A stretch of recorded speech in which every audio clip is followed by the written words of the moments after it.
السلام علیکم ورحمۃ اللہ وبرکاتہ۔ الحمد للہ رب العالمین والصلاة والسلام علی سید الانبیاء والمرسلین محمد وآلہ واصحابہ اجمعین۔ اما بعد فاعوذ باللہ من الشیطان الرجیم، بسم اللہ الرحمن الرحیم۔ إنا نحن نزلنا الذكر وإنا له لحافظون۔ اللهم أيدنا بتأييدك، اللهم أيدنا بتأييدك، اللهم أيدنا بتأييدك يا رب العالمين۔ محترم معزز حضرات علماء کرام، مہمانان عظام، پردہ نشین محترم خواتین، ہم لوگ اس وقت جس قابل تقلید محفل میں بیٹھے ہوئے ہیں، یہ ہر ایک والدین کے لیے ایک سبق بھی ہے، ایک نصیحت بھی ہے، اور ہر ایک کے لیے ایک نمونہ بھی ہے۔ یہاں ماشاءاللہ ایسے والدین بھی تشریف فرما ہیں جن کے اولاد میں اللہ نے یہ سعادت نصیب فرمائے ہیں، اور ماشاءاللہ نسل ہا نسل اس سعادت کے حامل ہو کر خاندان خود ایک نمونہ بن گیا ہے۔ اور ایک ایسے بھی والدین یہاں حاضر ہیں جن کے منزل تک پہنچنے کے لیے مستقل اولاد کوشاں ہیں، اور ایک وہ طبقہ ہے جو اس وقت میں اس سعادت سے محروم ہے، جو بعض مرتبہ حافظ بننے اور بنانے کو نعوذ باللہ یہ ایسا کام سمجھتے ہیں جو عام طور پر بیکار لوگ کیا کرتے ہیں۔ ایک تصور ہے ایسے لوگوں کا جو دنیاوی اعتبار سے، ماحول سے جو سب سے زیادہ متاثر ہیں، وہ یوں سمجھتے ہیں حافظ بننے اور بنانے کے بعد بہت سارے مسائل کا سامنا کرنا پڑتا ہے، اس لیے میں اپنے اولاد کو مسائل کا شکار بنانا نہیں چاہتا، اس لیے وہ دل اور دماغ میں یہ بسا لیتے ہیں کہ میرے بچوں کو حافظ بنا کر ہم کیوں تکلیف دیں، ہم حافظ بن کر جو کچھ تکلیف برداشت کر چکے وہ ہمارے ساتھ دفن ہو جائے۔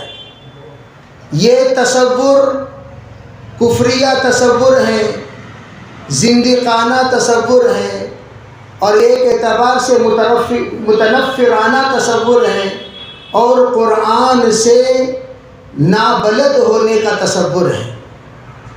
اس لیے میں عاجزانہ اس بات کی گزارش کرتا ہوں اور درخواست کرتا ہوں کہ یہ تصور سب سے پہلے ہم اپنے دل اور دماغ سے نکالیں، اور یہ بات یاد رکھیں، اللہ نے جو نعمتوں سے ہمیں نوازا اور نوازے گا قرآن پاک کی برکت سے، یہ صرف دنیا کے حد تک محدود نہیں۔ اللہ تعالی حافظ قرآن کی شان اور اس کا مقام، اس کا مرتبہ، جو کچھ بھی اللہ آخرت میں نصیب کرے گا وہ قابل دید مرتبہ ہوگا، قابل داد مرتبہ ہوگا۔ اس لیے حضرت یعقوب صاحب نانوتوی رحمۃ اللہ علیہ کا وہ مقولہ ہمیشہ یاد رکھنا چاہیے۔ حضرت فرمایا کرتے تھے جو بھی قرآن کا حامل ہو کر اپنی زندگی میں قرآن کا خادم بن کر رہے گا، اللہ رب العزت کی ذات پر قسم کھا کر حضرت نے فرمایا اللہ کبھی اسے اور اس کی نسل کو بھوکا نہیں سلائے گا۔ اللہ کا وعدہ ہے، اس لیے ہم ہمیشہ یہ تصور کریں ارے بھئی فلاں خادم کا خادم کوئی اور ہوتا ہے، یہاں قرآن کا خادم خود اللہ ہے۔ اللہ ان کے خدمت کرنے کا جب اللہ نے ارادہ کر لیا، فیصلہ سنا دیا، قرآن پاک کی اس آیت کی وضاحت میں ذرا آپ جائیں، اِنَّا نَحْنُ نَزَّلْنَا الذِّكْرَ وَإِنَّا لَهُ لَحَافِظُونَ میں لوگ کیا سمجھتے ہیں؟ ارے بھئی صرف قرآن کی حفاظت کا اللہ تعالیٰ نے ذمہ داری لی ہے۔ حضرات مفسرین یہ لکھتے ہیں قرآن وما يتعلق بالقرآن، ان سب کا محافظ اللہ ہے۔ قرآن کا بھی محافظ اللہ ہے، قرآن کے حروفوں کا محافظ اللہ ہے، تفسیر کا محافظ اللہ ہے، تشریح کا محافظ اللہ ہے، اور وہاں سے مستنبط ہونے والے مسائل کا محافظ اللہ ہے۔ تو علماء کہتے ہیں جب قرآن کا محافظ اللہ ہے، قاری قرآن کا محافظ بھی اللہ ہے۔ جب قرآن کا محافظ اللہ ہے، حافظ قرآن کا محافظ بھی اللہ ہے۔ جب قرآن پاک کی تفسیر کا محافظ اللہ ہے تو مفسرین کا محافظ بھی اللہ ہے۔ جب قرآن پاک کے مسائل کا محافظ اللہ ہے تو ان مسائل کو مستنبط کرنے والے مجتہدین کا محافظ بھی اللہ ہے۔ اور اسی کے ساتھ و ساتھ وہ ائمہ جو قرآن پاک سے مسائل نکالنے کے مکلف ہیں ان کا محافظ بھی اللہ ہے۔ وہ علماء جو اس کا علم حاصل کرتے امت تک پہنچاتے ہیں ان کا محافظ بھی اللہ ہے۔ وہ مفتیان کرام جو راجح اور مرجوح کو ترجیح دیتے ہوئے صحیح مسائل بتاتے ہیں ان کا محافظ بھی اللہ ہے۔ تو اس لیے الامان الحفیظ، ہم لوگ جو کہتے ہیں فی امان اللہ، فی حفظ اللہ، یہ صرف دعا نہیں ہے بلکہ قرآن پاک کا حافظ فی امان اللہ ہو گیا، قرآن پاک کا عالم فی امان اللہ ہو گیا۔ گویا اللہ کے نام پر جو وقف ہو جاتا ہے، اللہ کے کلام کے نام پر جو وقف ہو جاتا ہے، اللہ اس کا محافظ بن جاتا ہے، اللہ اس کے امان کی ذمہ داری لے لیتا ہے۔ اس لیے محترم عزیزوں بھائیوں، مجھے ایک درد کے ساتھ میں گزشتہ ولپورم میں تمام علماء کے سامنے درخواست کے طور پر یہ بات پیش کی تھی۔ میں نے کہا ہم لوگ علماء ہونے کے بعد ہم اپنے اولاد کو علم سے محروم نہ کریں۔ اگر ہم نے محروم کر دیا پھر ہمارے خاندان والے کیا سوچیں گے؟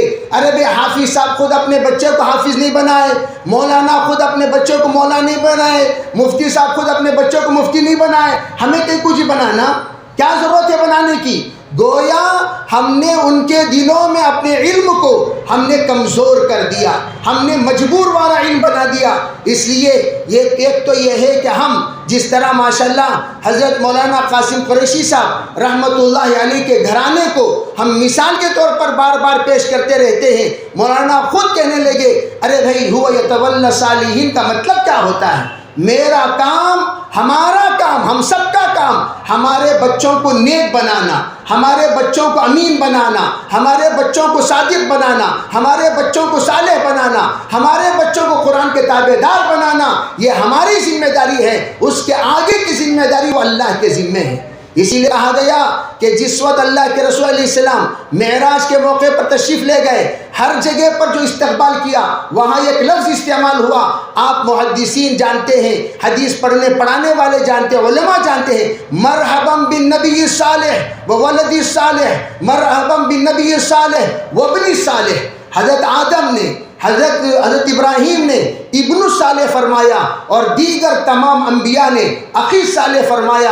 علماء فرماتے ہیں یہ صالح کا لفظ جو استعمال ہوا ہے اس سے یہ بات نکلتی ہے، یہ بات مستنبط ہوتی ہے کہ لفظ صالح جو حدیث پاک میں حضور نے فرمایا کہ اذا مات الانسان انقطع عنه عمله الا ثلاث، اس میں یہ فرمایا ولد صالح يدعو له۔ عربی وہاں بھی ولد صالح اور یہاں بھی ولد صالح۔ سب سے اول نمبر کا ولد صالح ہمارا وہ ہوگا جو نبی کے نیابت والا ہوگا، نبی کی وراثت کو اٹھانے والا ہوگا، نبی کے علوم کا حامل ہوگا، نبی کے لائے ہوئے قرآن کا قاری ہوگا، نبی کے لائے ہوئے کلام کا حافظ ہوگا۔ وہ انسان، وہ طالب علم اور وہ بچہ سب سے پہلے ولد صالح کا وہ منطبق ہوتا ہے، سب سے پہلے لائق ہوتا ہے۔ اس لیے الحمدللہ اس وقت میں آپ حضرات کے سامنے اس بات کی گزارش کرتا ہوں کہ نیت کریں، ارادہ فرمائیں، انشاءاللہ ہمارے خاندان میں کسی نہ کسی کو ضرور ہم حافظ قرآن، عالم دین بنائیں گے۔ جس طریقے سے حضرت تھانوی نے فرمایا منحوس خاندان وہ ہے جس خاندان میں سلسلے نبوت کا کوئی بھی سلسلہ نہ ہو۔ سلسلے نبوت کا کوئی بھی سلسلہ یا تو قاری قرآن ہونا چاہیے، عالم دین ہونا چاہیے، حافظ قرآن ہونا چاہیے، مفتی شریعت ہونا چاہیے، عربی کوئی نہ کوئی سلسلے نبوت سے تعلق رکھنے والے علوم سے تعلق رکھنا چاہیے، تب جا کر ہمارے خاندان کی نحوست، یعنی تو آپ اپنی زبان میں، آسان زبان میں، دکنی زبان میں دلندراگی جس کو کہتے ہیں، وہ اس وقت تک ختم نہیں ہو سکتی جب تک کہ ہمارے خاندان میں یہ سلسلے کی لڑی نہ ہو۔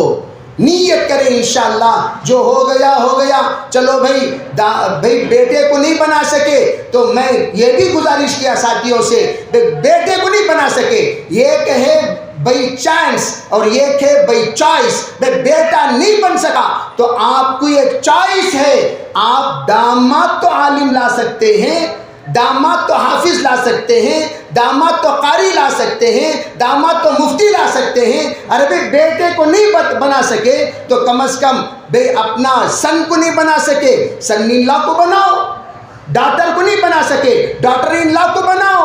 تو ہم ایک طرف ہم لوگ مجبور ہیں، دوسری طرف ہم لوگ مکلف ہیں۔ مجبور کیا ہے؟ بچے پر کوشش کی، بچہ نہیں بن سکا، اب کیا کر سکتے ہیں بھائی؟ کوشش کرنے کے ذمہ دار اور مکلف ہم ہیں، بس کوشش جو کرنا تھا کیے، نہیں ہو سکے تو کم از کم یہ تو ہو سکتا ہے آپ اپنے بیٹی کے لیے جو داماد تلاش کریں وہ علماء کو تلاش کیا کریں، حفاظ کو تلاش کیا کریں، تاکہ وہ نحوست کا خاتمہ ہو جائے۔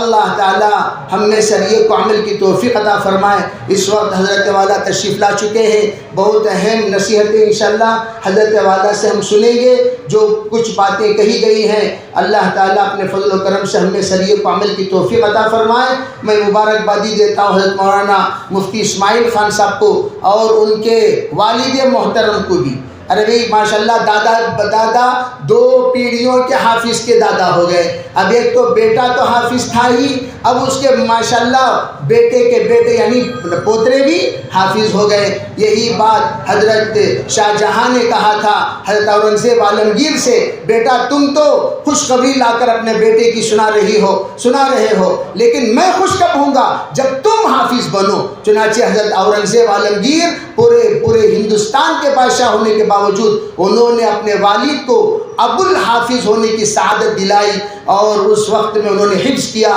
اسی طرح ماشاءاللہ اب یہ ابو الحافظ تو تھے، اب جد الحافظ بھی ہو گئے۔ اللہ تعالیٰ یہ سعادت پورے خاندان میں، ہم سب کے خاندان میں جاری و ساری فرمائے۔ اللہ تعالیٰ نظر بد سے حفاظت فرمائے، اللہ خیر کا معاملہ فرمائے، ہر طرح کے شر سے حفاظت فرمائے۔ اللہ تعالیٰ اس جلسے کو تمام خاندانوں کے انقلابی لانے کا جلسہ بنائے اور اللہ تعالیٰ سب کے لیے یہ جلسہ مبارک فرمائے۔ وآخر دعوانا الحمدللہ رب العالمین۔